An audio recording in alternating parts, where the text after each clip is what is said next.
What would you do if the house you just bought had a door that wasn't on the blueprints? Grace Walker, a hardworking female mechanic from Bedford, Indiana, thought she was just buying a rundown farmhouse. What she found instead was a secret door hidden behind a pantry wall. And behind that door, something that would make her freeze in her tracks. Something buried for nearly a century, just waiting to be found. This isn't just another home renovation story. It's a life-changing discovery that unlocked the truth about one family's past and gave another family a second chance. Stay with us because what happens next will leave you speechless. But before we dive in, tell us where are you watching from. We love seeing our global family in the comments. Let's get started. Nothing makes you question your worth like being laughed at for chasing hope. Grace Walker had grease on her hands, 46 winters on her shoulders, and 2 teenagers depending on her. She wasn't some fancy real estate investor, just a small-town auto mechanic from Bedford, Indiana. She worked 6 days a week under hoods and under pressure, barely making ends meet. So when she scraped together her savings and bought an old farmhouse at a county auction, people thought she'd finally lost her mind.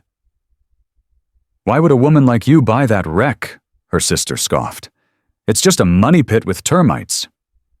Her ex-husband texted, but Grace didn't answer. She had seen the photos, and something about the house called to her. It was broken. Yes, the porch slumped like tired shoulders. Ivy strangled the windows, and the roof looked ready to cave in. But to her, it looked like possibility. Like maybe there was still time to build something new.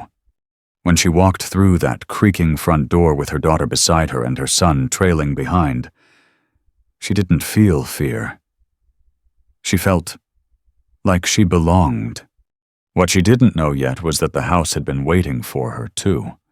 The house groaned as Grace stepped inside, not like something breaking, more like something waking up.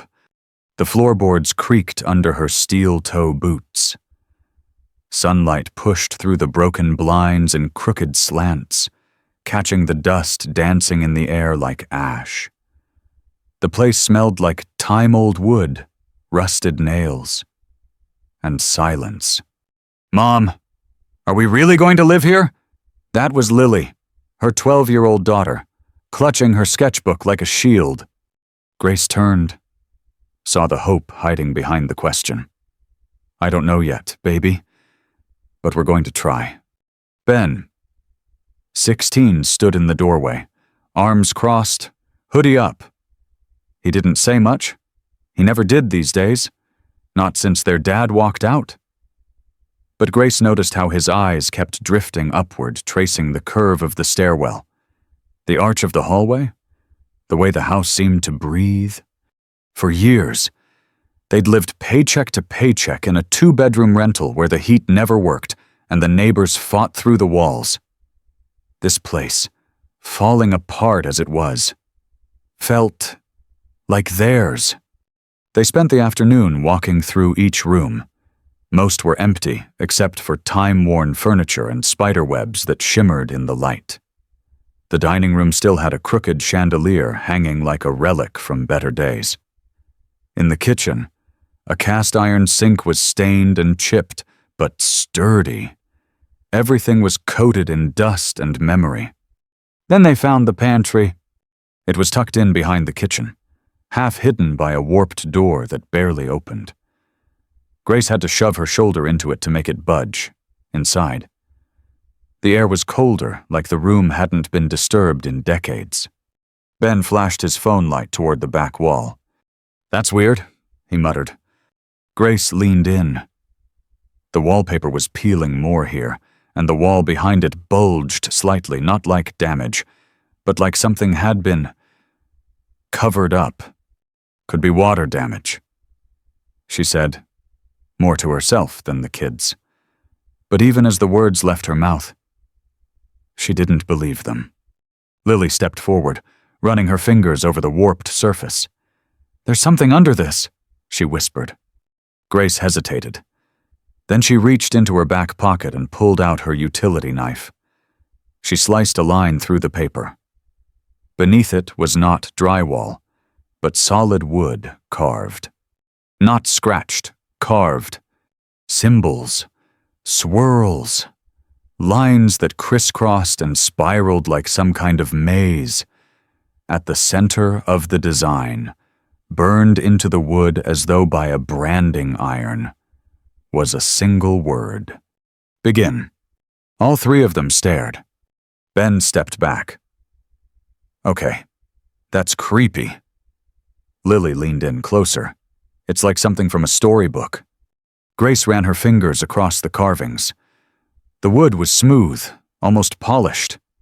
She'd seen a lot of strange things working under cars and old trucks, squirrels nesting in engines, melted tools, notes from angry exes taped to the underside of bumpers, but this was something else. There's a door, Lily said suddenly. Grace looked down. Her daughter was pointing to the bottom edge of the wall where the lines in the carvings didn't stop. They turned, curved, formed a faint outline. Ben knelt down, inspecting the floor. It's hinged. He pressed against the panel. At first, nothing happened. Then, with a dry, aching creak, part of the wall gave way. A door. A secret door. Behind it, only darkness. Grace held her breath. Her pulse was in her throat. She glanced at her children, Lily, wide-eyed and breathless, Ben, stiff with silent curiosity. She reached for the flashlight on her tool belt and clicked it on. The beam cut through the dust, revealing a narrow stone stairwell descending into the unknown. A deep silence settled over them, the kind of silence that comes before something happens. Grace swallowed hard. Okay, she whispered. No sudden moves. Just stay behind me. She placed one boot on the first step. It groaned in response.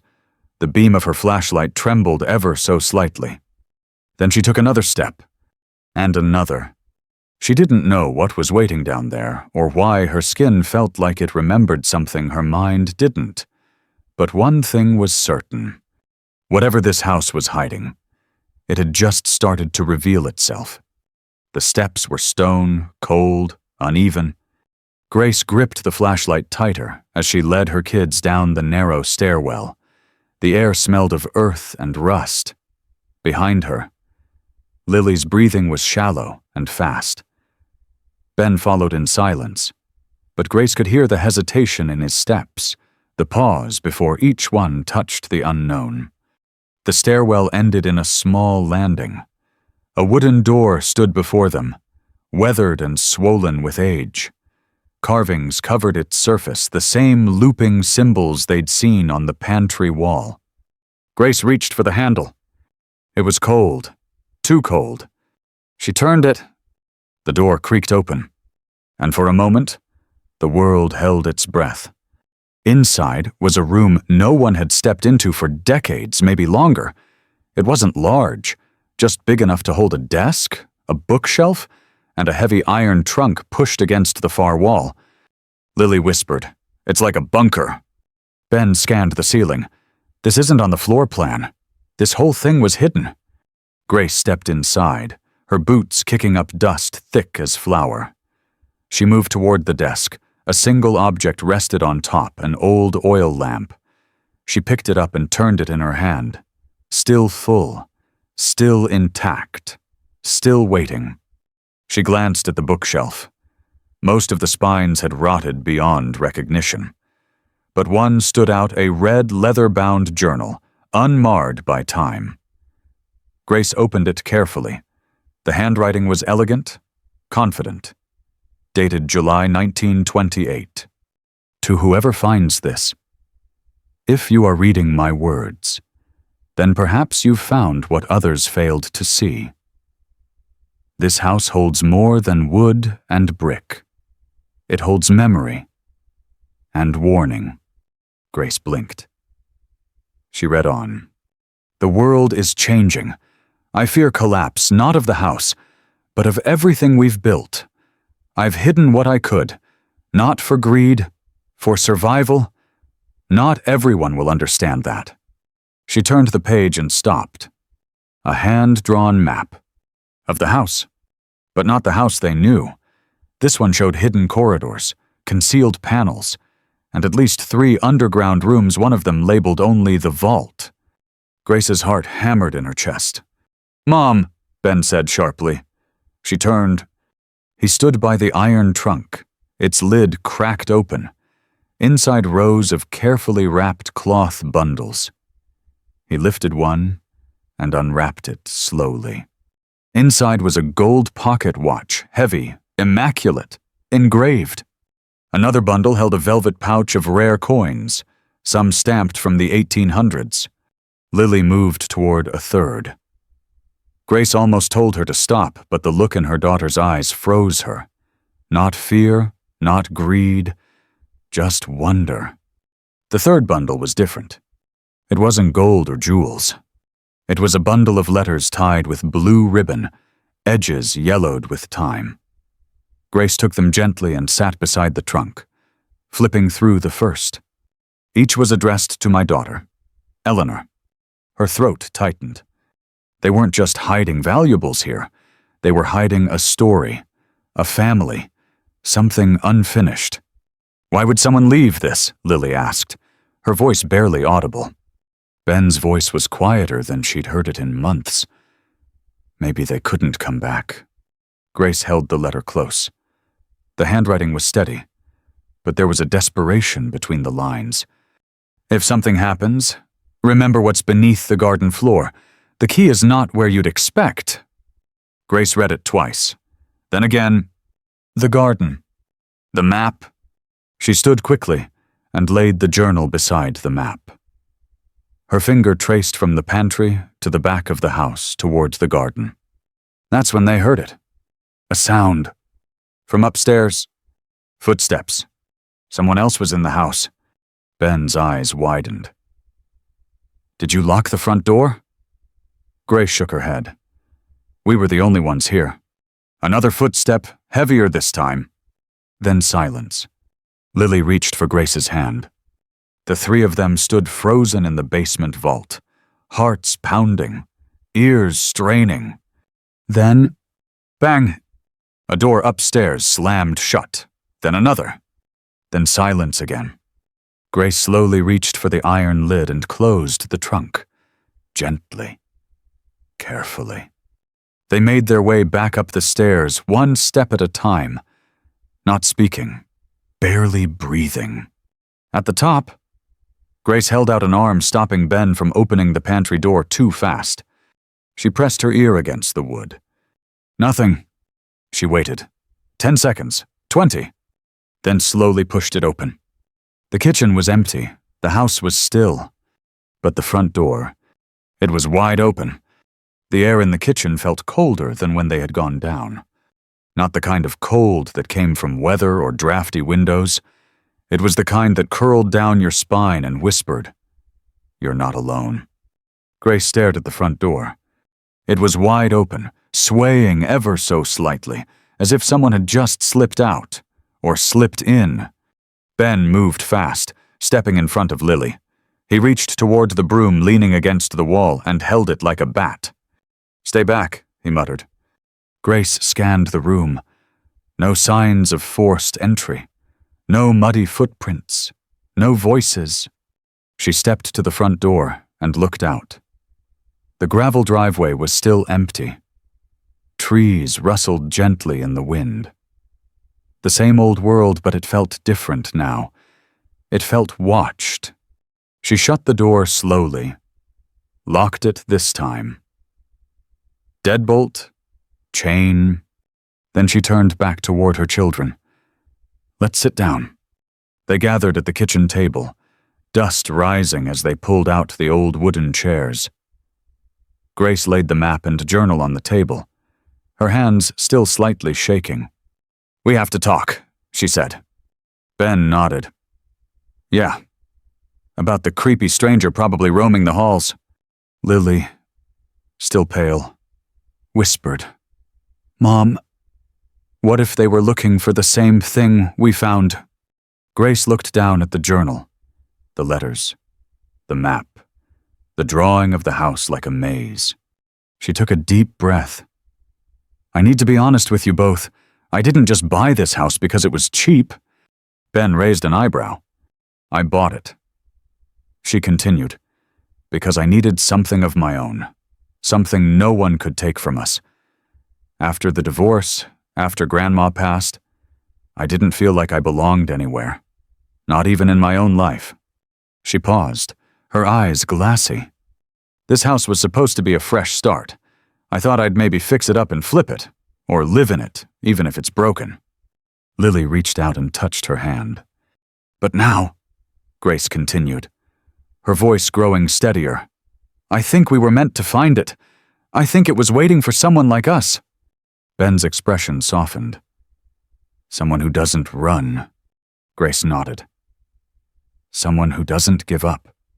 There was a long silence between them, not awkward, heavy, sacred. Then Lily whispered, I want to help. I want to find what's in the garden. Ben nodded. Me too. Grace smiled faintly. Her kids, one still full of wonder. The other shaped by hardship, were looking at her with something she hadn't seen in a long time belief. And for the first time since stepping foot in that house, Grace realized, this wasn't just about secrets. It was about healing. The next morning, Grace woke up early. She hadn't slept much. But it didn't matter. Her mind had shifted overnight. Fear had turned into focus. Doubt into resolve. She made coffee on the old propane stove she'd dragged in, then stood on the back porch, looking out over the overgrown garden. The grass was up to her knees. Weeds had swallowed the flower beds, but her eyes followed the shape of the stone walkway. At the far edge, near the broken fence, was a patch of earth covered in ivy. The letter had said, beneath the garden floor. That's where she'd start.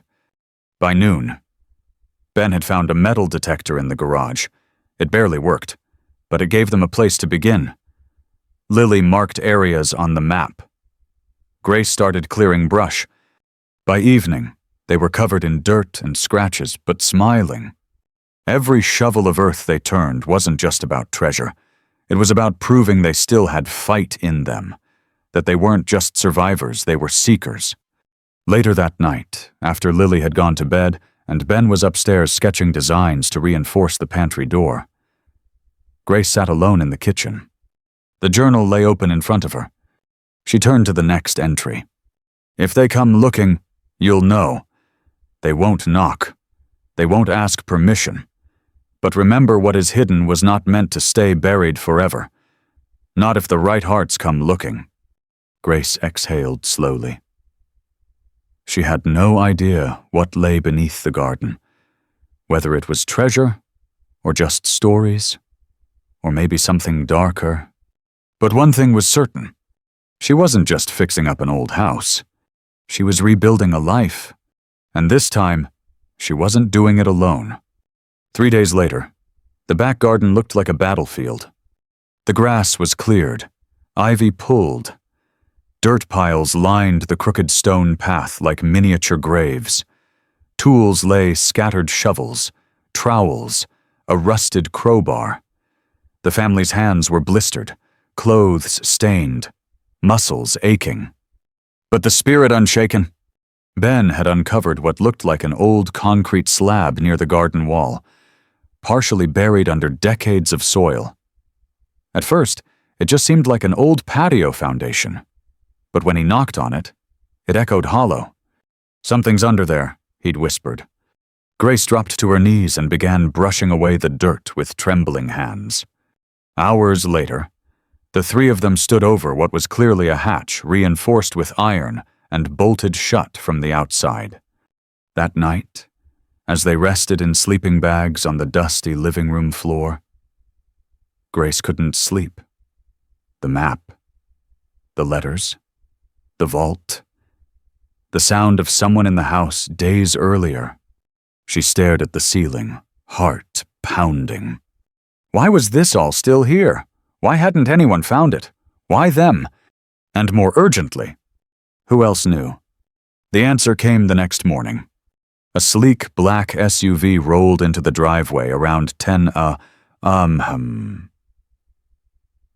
The engine purred like a predator. Its tinted windows reflected the house back at them, warped and vulnerable. A man stepped out, mid-40s, a clean suit, shoes too polished for the gravel. "Grace Walker," he called out. Grace stepped onto the porch. "Who's asking?" The man smiled, but it didn't reach his eyes. "My name is Vincent Hale. I'm with Crossland Development." Ben and Lily appeared behind her. Vincent glanced at them, then back to Grace. "I heard you recently purchased this property at auction. I represent a client with significant interest in acquiring the land." Grace narrowed her eyes. "It's not for sale." Vincent chuckled, soft and polite. "Everything's for sale, especially in Bedford." He pulled a folder from his briefcase and handed it to her. Inside an offer, $5 million. Grace stared at the number. Her stomach flipped.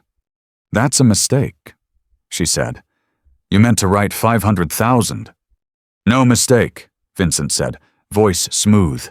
"We believe the value of this land is layered, historic, sentimental even. My client is willing to be generous." Grace closed the folder slowly. "Why this house?" Vincent's expression didn't change. "Because some houses hold more than memories." She didn't answer. He offered a second folder. "In case you change your mind, I'll be in town until Friday." Then he got in his SUV and drove off, leaving a cloud of dust and questions in his wake. Back inside, Ben sat at the table flipping through the journal again. Lily whispered, "Why would someone offer that much for this place?" Grace didn't answer right away. She was staring out the window, heart racing. $5 million could change everything. College for the kids. A real home. Security. No more fear of the next repair bill or past due notice. But it didn't feel like a blessing. It felt like a test. And Grace knew in her gut that man didn't care about the memories in this place. He wasn't after healing. He was after control. She turned to her kids. "We keep digging, but we do it carefully. No more talking to strangers. No more leaving the doors unlocked." Ben nodded, jaw clenched. "We're in this together." Lily added, "If they're willing to pay that much, maybe what's hidden is more than treasure." Grace smiled faintly. "Maybe what's hidden is proof that this place matters, that people like us matter." And suddenly, the hatch wasn't just a door. It was a threshold. To the truth. To the past. To a choice. They could sell it all away, walk into comfort, never look back. Or they could keep going deeper, darker, and earn whatever lay beneath. Grace looked down at her calloused hands. She'd spent her whole life fixing other people's messes. But this was her own. And she wasn't letting anyone take it from her. Grace Walker had stared down broken engines, abusive customers, and a husband who disappeared the moment life got hard. She'd worked through fevers, raised her kids on dollar store dinners, and learned how to sleep with one eye open in a world that never gave women like her a second chance. But this was different. This house wasn't a problem to fix. It was a mirror. And every day she dug deeper through roots and rust and secrets, she found herself unearthing more than stone and soil. She was unearthing herself. The hatch proved more stubborn than expected. Ben researched old lock systems and found a matching design from the Prohibition era. Lily traced symbols on the map and compared them with carvings in the journal. Grace, with sweat dripping into her eyes, spent hours hammering away at the corroded bolts that sealed it shut. They worked in silence sometimes, like a crew of archaeologists uncovering a family's buried soul. But in those quiet hours, something else began to grow. Trust. Ben, the angry, distant teenager who'd barely spoken since the divorce began making jokes. His laugh, once rare, came easier now. Lily stopped flinching at every creak in the floorboards. She started painting again the old barn door, the treehouse out back, even the carved pantry wall. Her drawings weren't perfect, but they were hers. And Grace, she caught herself humming as she swept the kitchen. She stayed up late reading the letters in the journal, one by one, each one a whisper from a mother long gone.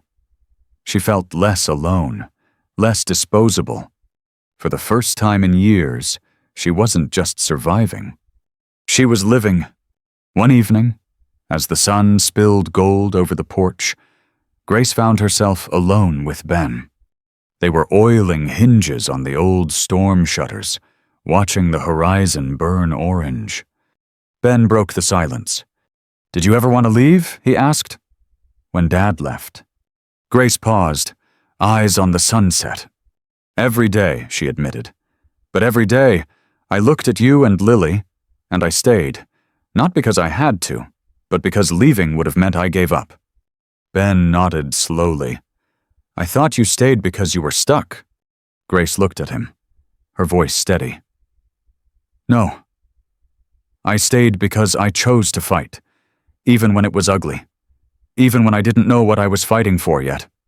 Ben's jaw tightened, then loosened. He looked out at the yard. "I think I get that now." He didn't say thank you. He didn't need to. The air between them said everything. 2 days later, the hatch gave way. It wasn't loud, just a click, then a slow creak as centuries of silence exhaled.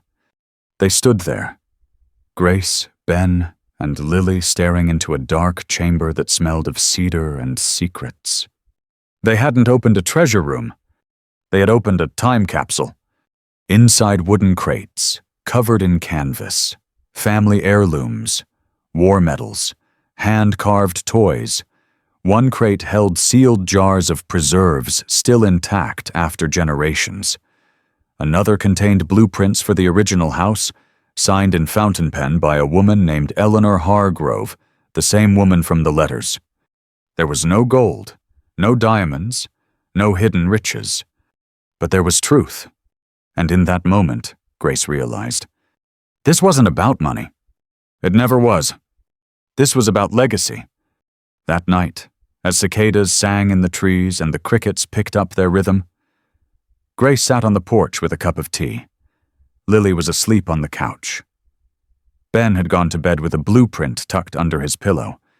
The stars above Bedford stretched wider than she remembered. The wind carried the scent of pine and summer dust.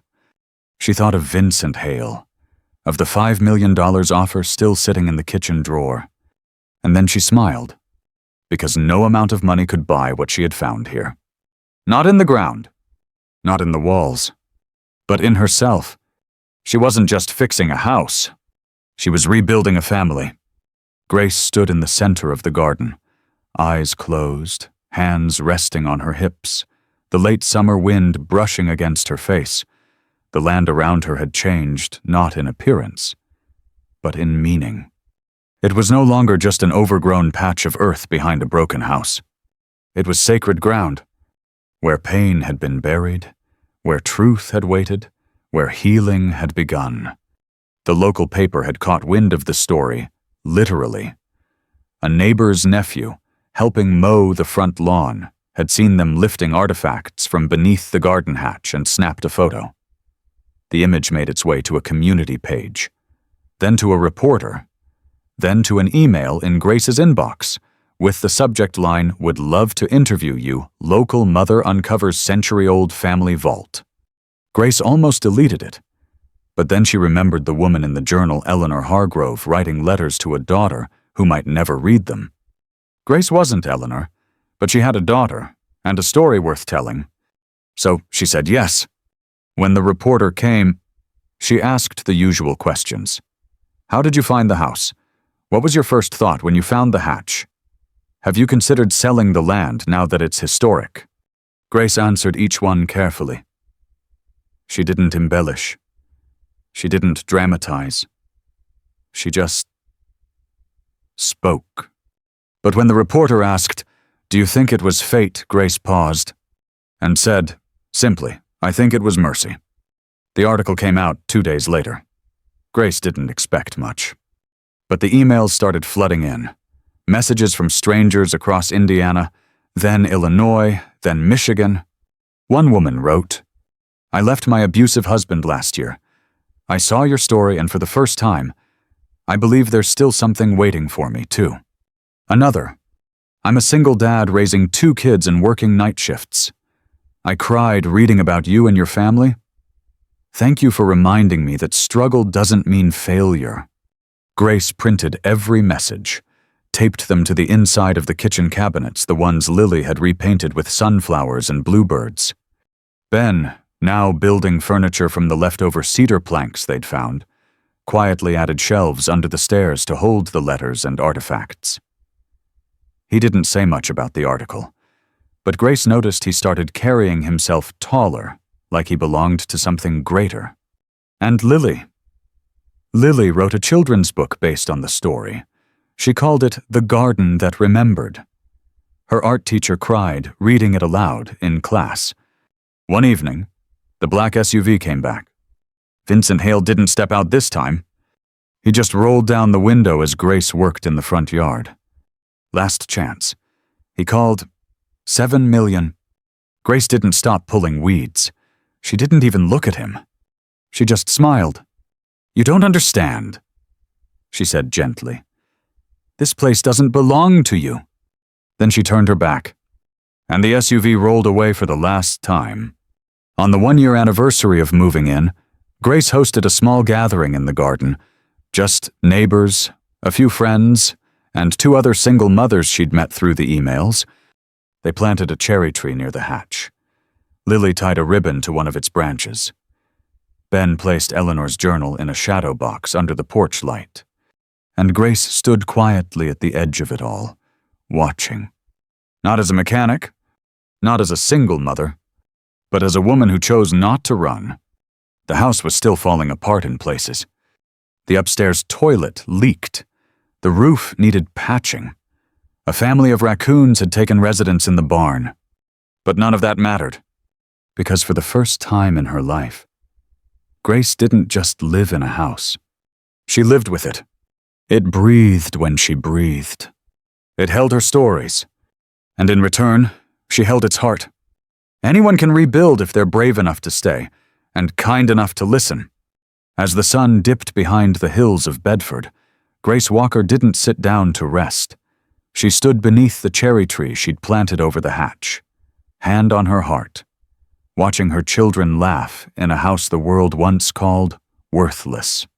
She wasn't drawing up plans for profit. She was sketching out something far greater, a life rooted in resilience, in history, in hope. Because now, she knew, the house that once echoed with silence had become a home filled with voices. The woman once dismissed as just a mechanic had become a builder of legacy.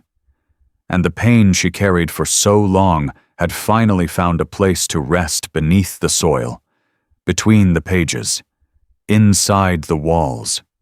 Grace didn't just uncover a secret. She uncovered herself. And for Grace and for anyone who's ever been told they're too broken to begin, again, the foundation was never the end. It was only the beginning. The end. Up next, 2 more powerful stories of courage and second chancel. Click to keep going, and don't forget to hit subscribe if you believe that healing deserves a voice.